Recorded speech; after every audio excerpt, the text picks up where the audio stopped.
안녕하십니까. 회복기 재활에 관한 최신 의학 지식과 유익한 정보를 알려드리는 회복기 재활TV 한국회복기재활연구소 우봉식 소장입니다. 오늘은 재활의료기관, 그러니까 회복기 재활병원에 어떤 환자가 입원할 수 있는가, 이것에 대해서 말씀을 드리겠습니다. 구독, 좋아요, 알림 설정!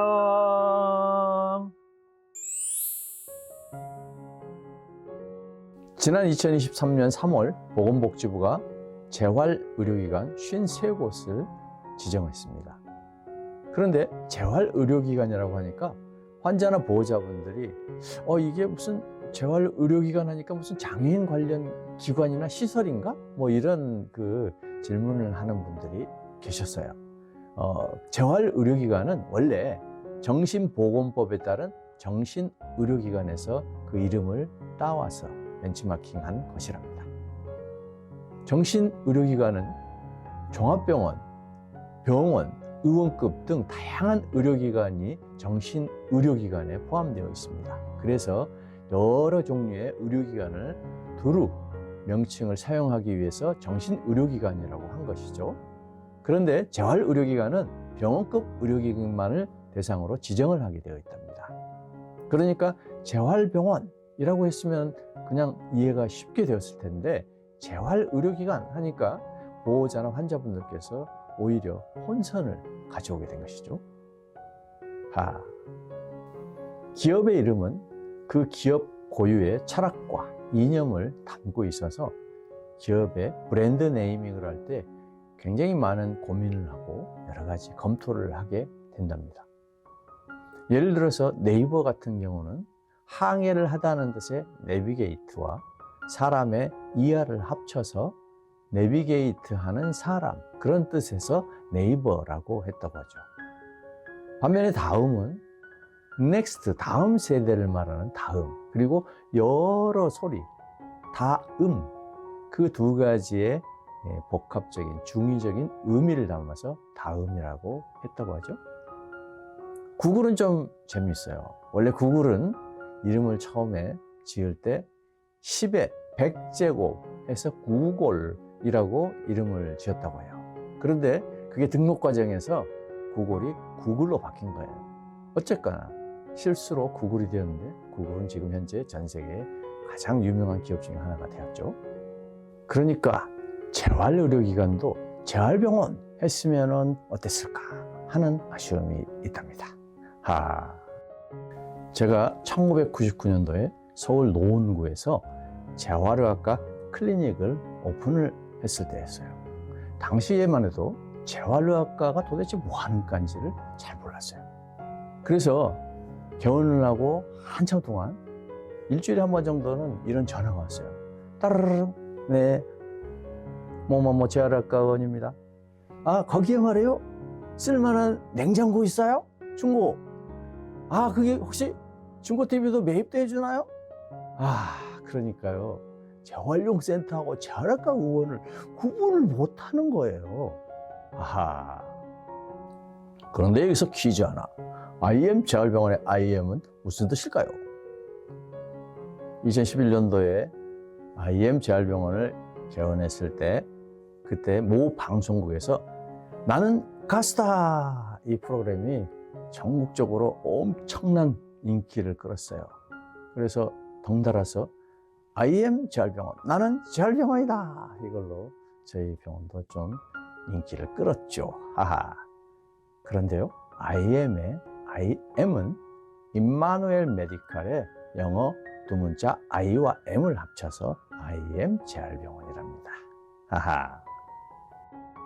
재활의료기관은 발병 또는 수술 후 기능 회복 시기, 즉 회복기에 장애를 최소화하고 또 조기에 사회 복귀를 하기 위해서 집중 재활 치료를 하는 병원급 의료기관을 말하는 것이죠. 그런데 이 재활의료기관에 입원할 수 있는 환자군, 입원 대상 환자군이 따로 있답니다. 각 질병군별로 중추신경계, 근골격계, 그 외 또는 비사용 증후군 등을 포함하는 그 세 군으로 나눌 수가 있겠습니다. 여기서 먼저 용어의 정의를 하나 알고 넘어가시는 게 좋겠어요. 첫 번째, 입원 시기. 입원 시기라는 것은 발병 또는 수술 후 재활의료기관에 입원하기까지에 걸리는 시간을 말합니다. 두 번째, 종료일. 종료일이라는 것은 재활의료기관에 입원해서 회복기 재활 치료를 받을 수 있는 최대한의 기간까지를 말합니다.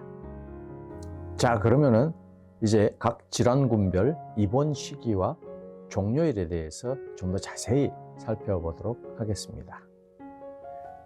먼저 중추신경계 질환은 뇌 질환과 척수 손상 이 두 그룹으로 이루어져 있습니다. 입원 시기는 발병 또는 수술 후 90일까지 입원을 해야 됩니다. 그리고 종료일은 입원 이후에 최대 180일까지 입원 재활치료를 받을 수 있답니다. 자, 두 번째는 근골격계 질환 중에서 단일 골절에 해당되는 그런 경우입니다. 단일 골절에 해당되는 경우는 입원 시기는 발병 또는 수술 후 30일 이내에 입원을 해야 됩니다.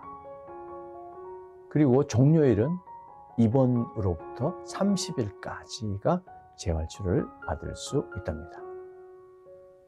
세 번째, 근골격계 질환 중 다발부위 골절에 대한 그런 환자군입니다. 두 곳 이상의 골절을 말하는 것이죠. 이 경우에는 발병 또는 수술 후 60일 이내에 입원을 해야만 됩니다. 그리고 종료일은 입원일로부터서 최대 60일까지 재활치료를 받을 수 있답니다. 다음으로는 근골격계 질환 중 복잡수술에 해당하는 슬관절 치환술을 받은 환자의 경우인데요. 이 경우는 첫 번째 수술을 받은 날로부터서 30일 이내에 입원을 해야 되고요. 종료일은 입원일로부터 최대 30일까지입니다. 이어서 근골격계군으로 하지절단 환자의 경우는요, 발병 또는 수술 후 60일 이내 입원을 하고 최대 60일까지 치료를 받을 수 있답니다. 마지막으로 비사용 증후군은 급성 질환이나 수술 이후에 신체 기능 상태가 현저히 저하된 경우를 말하는데요. 다른 재활 손상 대분류 크릭에서 선분류가 되지 않은 환자들을 대상으로 하고 있는데요.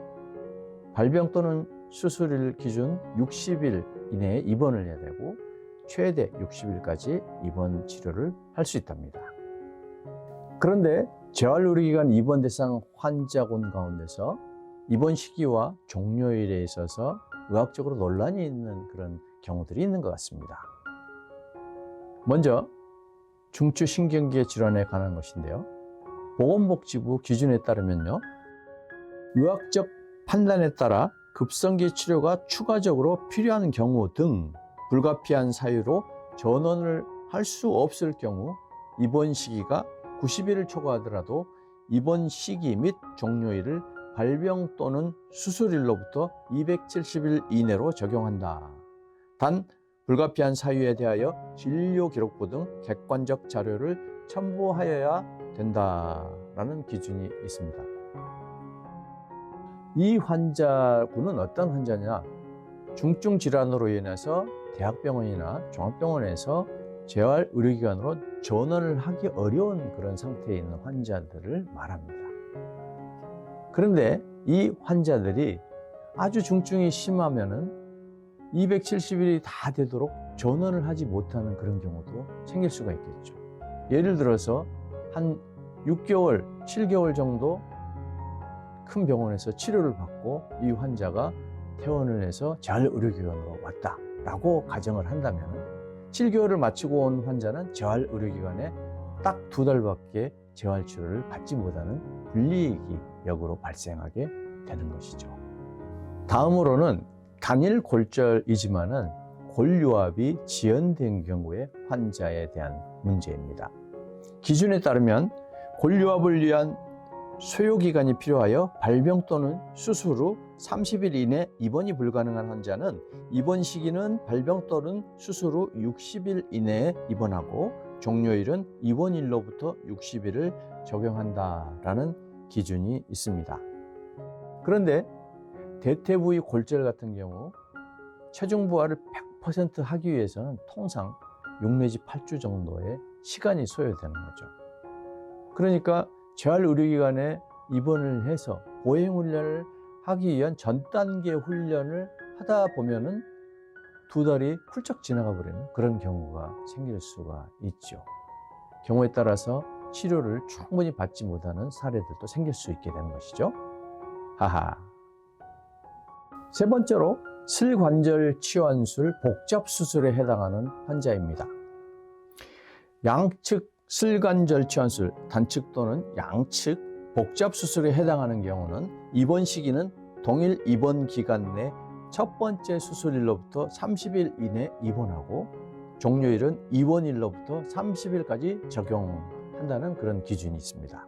그러니까 복잡 수술을 받았을 경우에 왼쪽 무릎을 먼저 받고 오른쪽 무릎을 한 1, 2주 후에 받았다. 그러면은 먼저 왼쪽 수술을 받은 그 날로부터서 한 달 이내에 입원을 해야 된다는 것이죠. 그래 복잡 수술이 도대체 어떤 건지 한번 살펴보도록 하겠습니다. 만성 심부전, 장기 이식, 간경화, 혈액암, 심한 류마티스, 중증 감염증, 후유증이 있는 경우 듣기만 해도 굉장히 마음이 무거워오죠.